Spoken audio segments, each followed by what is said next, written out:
नमस्कार और आज के इस विश्लेषण में स्वागत है। आज हम दुनिया के सबसे अमीर लोगों के उस हिडन वेल्थ प्लेबुक को ध्यान से देखने वाले हैं जो आमतौर पर बिल्कुल छिपा रहता है। आम धारणा ये होती है कि अमीर लोग सिर्फ बेहतर स्टॉक्स चुनते हैं, राइट? लेकिन दरअसल सच्चाई ये है कि वो एक पूरी तरह से अलग फाइनेंशियल इकोसिस्टम में ऑपरेट करते हैं।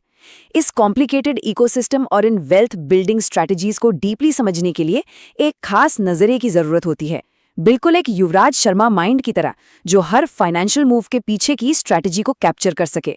ये एक ऐसा सिस्टम है जो दौलत को तेजी से मल्टीप्लाई करने और टैक्स को ऑलमोस्ट गायब करने के लिए डिजाइन किया गया है। इसे ऐसे समझते हैं, आमतौर पर रिटेल इन्वेस्टिंग में क्या होता है, इंडिविजुअल एसेट्स जैसे स्टॉक्स या इंडेक्स फंड्स खरीदे जाते हैं, लेकिन दूसरी तरफ है एलीट इन्वेस्टिंग। यहाँ फोकस सिर्फ एक दो स्टॉक्स पर रिटर्न पाने पर नहीं होता, इसके बजाय पूरा ध्यान टैक्स ऑप्टिमाइज करने, स्टॉक मार्केट से बिल्कुल अलग यानी अनकोरिलेटेड रिटर्न्स हासिल करने और पूरे फाइनेंशियल इंफ्रास्ट्रक्चर का मालिक बनने पर होता है। ये अप्रोच पूरी तरह से एक अलग लेवल पर काम करता है।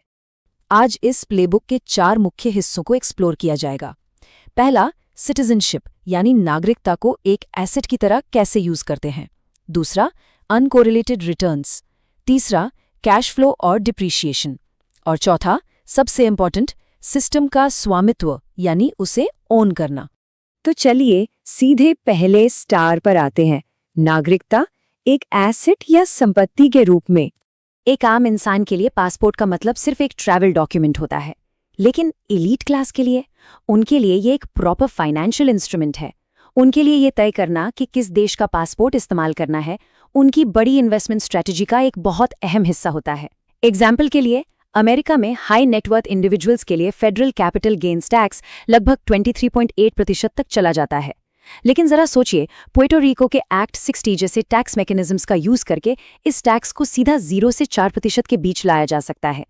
इसीलिए कई बड़े निवेशक और फाउंडर्स खुद को और अपने बिजनेसेस को ऐसी जगहों पर रिलोकेट कर लेते हैं जिससे उनकी टैक्स लायबिलिटीज ड्रास्टिकली कम हो जाती हैं। फाइनेंस के इस दुनिया में एक बहुत मशहूर बात कही जाती है कि एक पासपोर्ट या तो टैक्स बचाने का सबसे बड़ा साधन है या फिर आने वाली अनिश्चितताओं के खिलाफ एक मजबूत सुरक्षा कवच। यही वजह है कि मिलान, दुबई या पुर्तो रिको जैसी वेल्थ फ्रेंडली जगहों पर दुनिया भर के धनवान लोग माइग्रेट करते रहते हैं ताकि टैक्स सर्टेनिटी और एक सेफ आर्थिक माहौल मिल सके। अब बढ़ते हैं दूसरे स्टार की तरफ, अनकोरिलेटेड रिटर्न्स जनरेट करना। इस लेवल पर सिस्टम कुछ इस तरह डिजाइन किया जाता है जहां आमदनी का स्टॉक मार्केट के ऊपर या नीचे जाने से कोई डायरेक्ट कनेक्शन ही नहीं होता और साथ ही टैक्स लॉसेस को बहुत स्मार्टली हार्वेस्ट किया जाता है। इसका एक बड़ा इंटरेस्टिंग एग्जांपल है डायरेक्ट इंडेक्सिंग। नॉर्मली जब S&P 500 का इंडेक्स फंड खरीदा जाता है तो वो एक सिंगल फंड होता है, पर डायरेक्ट इंडेक्सिंग में एक मैनेज्ड अकाउंट के अंदर उन सभी 500 स्टॉक्स को अलग अलग खरीदा जाता है। इससे फायदा क्या होता है? निवेशक उन स्टॉक्स को बेच सकते हैं जो घाटे में चल रहे हैं ताकि तुरंत टैक्स डिडक्शन मिल सके, जबकि मार्केट में उनका ओवरऑल निवेश वैसा का वैसा ही बना रहता है। ये सच में एक टैक्स बचत का मास्टर स्ट्रोक है। और कहानी यहाँ खत्म नहीं होती। कैप्टिव इंश्योरेंस नाम की एक कमाल की चीज होती है। इसके जरिए वेल्दी बिजनेस ओनर्स दूसरी कंपनी से इंश्योरेंस नहीं खरीदते, बल्कि वो खुद की एक प्राइवेट इंश्योरेंस कंपनी ही बना लेते हैं। ये आमतौर पर बर्म्यूडा या कैमन आइलैंड्स जैसे टैक्स हेवन्स में होती है। फिर उनके अपने ही अलग अलग बिजनेसेस इस कैप्टिव कंपनी को प्रीमियम पे करते हैं और ये प्रीमियम पूरी तरह से टैक्स डिडक्टेबल होता है। ये पैसा रिजर्व के रूप में बिना तुरंत टैक्स दिए ग्रो करता रहता है और बाद में इसे बड़े निवेश के लिए आराम से इस्तेमाल किया जा सकता है। अब एक ऐसे एसेट क्लास की बात करते हैं जिसने फाइनेंस में बिल्कुल नए रास्ते खोल दिए हैं, लिटिगेशन फाइनेंस। ये पूरी इकोनॉमी और इंटरेस्ट रेट से बिल्कुल अनकोरिलेटेड है। यहाँ अमीर निवेशक किसी प्लेंटिफ यानी मुकदमा लड़ने वाले का खर्चा उठाते हैं। शर्त ये होती है कि केस जीतने पर आखिरी सेटलमेंट का एक बड़ा हिस्सा उन्हें मिलेगा। उदाहरण के लिए बिलियनियर पीटर थील ने हॉक हॉगन के एक प्राइवेसी लॉसूट में लगभग $10 मिलियन की फंडिंग की थी। ये इस इंडस्ट्री का बहुत बड़ा और फेमस उदाहरण है।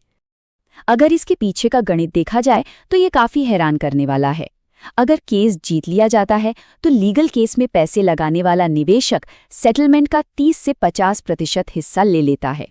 आमतौर पर ये स्प्लिट 40% फंडर को और 60% प्लेंटिफ का मिलता है। ये स्टॉक मार्केट की टेंशन से दूर मैसिव और नॉन कोरिलेटेड रिटर्न्स पैदा करने का एक बेहद मजबूत तरीका बन चुका है। चलिए अब तीसरे स्तर पर चलते हैं, कैश फ्लो और डिप्रिशिएटिंग एसेट्स।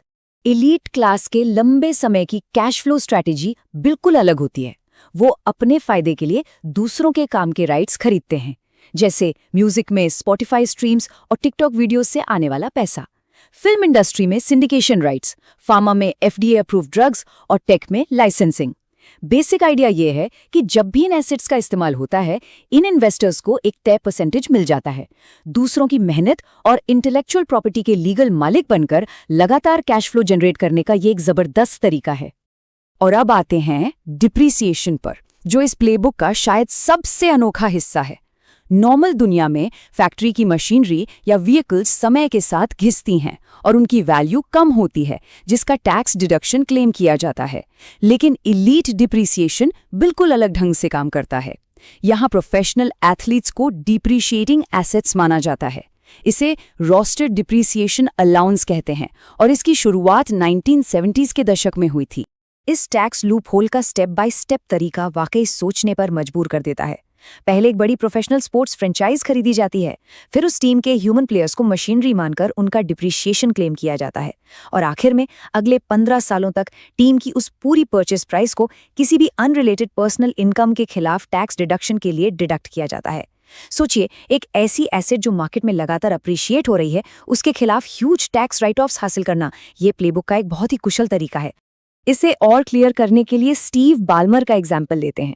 जब उन्होंने लगभग $2 बिलियन में LA क्लिपर्स टीम को खरीदा था, तो इस डिप्रिसिएशन मैकेनिज्म की वजह से उन्हें हर साल लगभग $130 मिलियन का टैक्स डिडक्शन मिलता है। यानी एक तरफ टीम की वैल्यू दुगनी तिगनी हो रही है और दूसरी तरफ फेडरल टैक्स बिल हर साल करोड़ों डॉलर्स कम हो रहा है। ये फिगर सच में ध्यान आकर्षित करने वाले हैं। आखिर में आते हैं चौथे और सबसे पावरफुल स्टार पर, सिस्टम का स्वामित्व, यानी इंफ्रास्ट्रक्चर को ही ओन कर लेना। ये पूरे वेल्थ क्रिएशन का सबसे सोफिस्टिकेटेड लेवल है। यहाँ आखिरी लक्ष्य सिर्फ एसेट्स खरीदना नहीं, बल्कि पूरे के पूरे सिस्टम का मालिक बनना होता है। जैसा कि कहा जाता है, the wealthy don't own the thing, they own the flow. इसका क्या मतलब है? मतलब ये कि एलीट एनर्जी इन्वेस्टर्स खुद तेल निकालने या ड्रिल करने का काम नहीं करते। उसके बजाय वो पाइपलाइंस और एनर्जी कॉन्ट्रैक्ट्स के मालिक बन जाते हैं। अब मार्केट में कमोडिटी की कीमत $40 हो या $140, उन्हें सिर्फ पाइपलाइन से गुजरने वाले वॉल्यूम के हिसाब से अपना टोल मिलता रहता है। फ्लो पर कंट्रोल का मतलब है गारंटीड रिटर्न। और इसका सबसे बड़ा और उन्नत रूप है GP स्टेक्स, यानी जनरल पार्टनर स्टेक्स। इसमें बड़े इन्वेस्टर्स किसी प्राइवेट इक्विटी फंड में सिर्फ एक आम लिमिटेड पार्टनर बनने के बजाय सीधा उस प्राइवेट इक्विटी फर्म का ही एक हिस्सा खरीद लेते हैं। आजकल बड़े सोवरेन वेल्थ फंड्स और बिलियनर्स उन्हीं फर्म्स का परसेंटेज खरीद रहे हैं जो बाकी पूरी दुनिया का पैसा मैनेज करती हैं। एक GP स्टेक खरीदने से आमदनी के 3 नए और मुनाफे वाले रास्ते खुल जाते हैं, जो आम लिमिटेड पार्टनर्स को कभी नहीं मिलते। पहला, टोटल मैनेज्ड एसेट्स पर गारंटीड 2% मैनेजमेंट फी। दूसरा, हर सक्सेसफुल डील पर 20% कैरीड इंटरेस्ट यानी परफॉर्मेंस फी। और तीसरा सबसे बड़ा फायदा, इन डिस्ट्रीब्यूशंस में कोई जे कर्व यानी कोई टाइम डिले नहीं होता, पैसा तुरंत आना शुरू हो जाता है। इस पूरे कॉन्सेप्ट को एक कैसीनो के उदाहरण से सबसे बेहतर समझा जा सकता है। नॉर्मल स्टॉक्स खरीदना ब्लैकजैक टेबल पर बैठकर खेलने जैसा है। प्राइवेट इक्विटी में लिमिटेड पार्टनर बनना VIP रूम में खेलने जैसा है। लेकिन एक GP स्टेक खरीदने का सीधा सा मतलब है उस कैसीनो का ही एक हिस्सा खरीद लेना। जब कोई कैसीनो का मालिक बन जाता है तो हर रूम में खेली जाने वाली हर बाजी पर फी मिलती है, भले ही आम मार्केट क्रैश क्यों ना हो जाए। पूरा का पूरा सिस्टम ही आमदनी का मेन जरिया बन जाता है। तो आखिर में इस विश्लेषण को एक बहुत ही गहरे सवाल के साथ खत्म करते हैं। अगर इस धरती के सबसे सफल और अमीर इन्वेस्टर्स अलग अलग गेम्स खेलने के बजाय पूरा का पूरा कैसीनो ही खरीद रहे हैं, तो उन बाकी सभी लोगों के लिए इसका क्या मतलब है जो अभी भी पुराने तरीकों से सिर्फ गेम्स खेल रहे हैं? ये प्लेबुक हमें दौलत और फाइनेंशियल सिस्टम्स को बिल्कुल नए और डीपर नजरिए से देखने पर मजबूर करती है। आज के विश्लेषण में बस इतना ही।